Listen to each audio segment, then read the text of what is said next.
All right, let's jump right in. Today, we're breaking down an investment pitch for a place you've probably heard of, Palawan in the Philippines.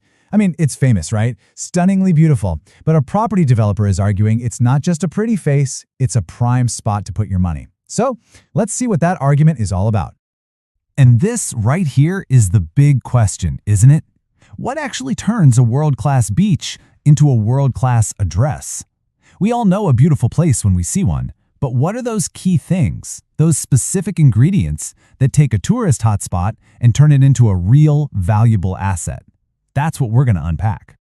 Okay, so first things first. The whole argument really starts with reputation. Before we can even get into the nitty-gritty of numbers and returns, you need a solid foundation. And for Palawan, that foundation is, well, it's a huge pile of international awards and recognition. And look, this isn't just some marketing slogan they cooked up. This quote gets to the heart of it. This whole world's best island thing, it's not a one-off. It's something they've been getting year after year from some of the biggest names in travel. That consistency is key.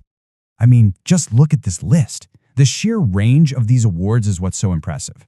We're talking U.S. News and World Report, Travel Plus Leisure, TripAdvisor. These are the heavy hitters, And it's not just about being the best. It's also most desirable, trending. That tells you it has this multi-layered appeal. And of course, it's anchored by something as massive as a UNESCO heritage site. That's some serious credibility. So, okay, all those shiny awards are great, but how does that actually turn into, money? How does it create real value? Well, this is where that reputation starts to power a pretty serious economic engine, and it's all driven by one thing: tourism. And wow, this chart just lays it all out, doesn't it? Take a look at this trend. In 2022, you've got a little over 800,000 tourists. Just 1 year later, boom, it almost doubles to over 1.5 million. And by 2024, we're talking nearly 2 million.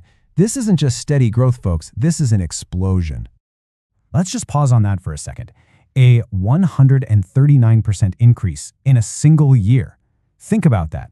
That kind of leap, it points to this massive wave of demand and interest, and that has huge implications for the local economy, and you guessed it, especially for real estate.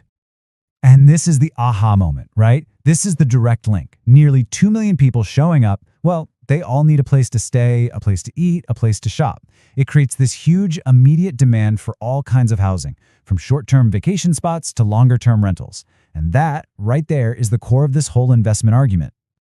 Okay, but here's where the story takes a turn you might not see coming. When you think about this part of the world, one of the first things that comes to mind for an investor is risk, right? Natural disasters. But the pitch here is that Palawan is basically the exception to the rule. I mean, this comparison really tells the whole story. It's so stark. On one side, you've got the typical risks for the region, the Pacific Ring of Fire, active fault lines, the typhoon belt. But then you look at Palawan, and it's sitting pretty, outside of those major danger zones. No active fault lines, they say, and it's mostly sheltered from typhoons. That's a huge deal. Yeah, that is a really powerful claim. To be called the safest place in the Philippines from earthquakes, that's a massive differentiator. For anyone looking at a long-term investment, especially in property, that kind of stability is just a fundamental, and honestly, an often overlooked advantage. All right, so let's recap. We've got the global reputation, we've got the booming tourism, and we've got this surprising safety factor. Now the argument starts to zoom in, right down to the capital city, Puerto Princesa, which is being framed as the absolute heart of all this growth. And you can see the proof right here in the infrastructure. I mean, they're expanding the cruise port, bringing back direct international flights, upgrading major roads. They're even adding a medical school to the university. These aren't just wishful thinking plans on a drawing board. These are real, tangible signs of a city that's gearing up for something big. And it's not just about the big projects. They're building this future on a solid base of safety and just being well run. The pitch highlights Puerto Princesa's low crime rate and its reputation for being clean. For any tourist, or even someone thinking of living there, knowing you've got a safe, organized city with modern hospitals, that's a huge confidence booster. Okay, so let's bring this all together. We've gone from the big picture of the island, down to the city level, and now the presentation finally zeroes in on one specific property, the Verdant, to act as the prime example of all this potential we've been talking about. So here are the key stats on the project. It's a 1-hectare site, 3 mid-rise towers. A couple of things really stand out to me here.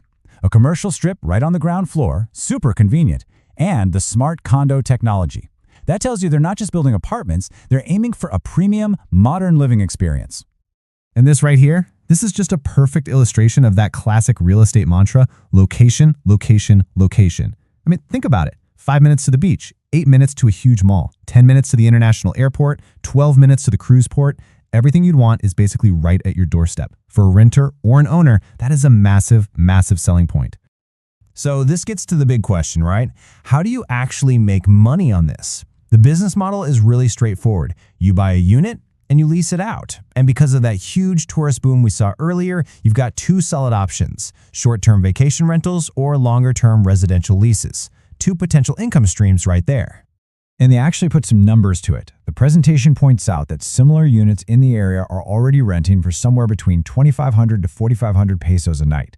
That gives a potential investor a really concrete idea of the kind of revenue one of these units could pull in and day out. And that really brings us to the final question, doesn't it? The whole investment case for Palawan is this fascinating mix of two different stories. On one hand, you've got the irresistible pull of the world's best island, the beauty, the vibe. And on the other hand, you have the cold, hard data, the tourism numbers, the rental rates, the safety stats. So you have to ask yourself, which story is more compelling, the landscape or the numbers? Or maybe, just maybe, the real magic is how the two of them come together.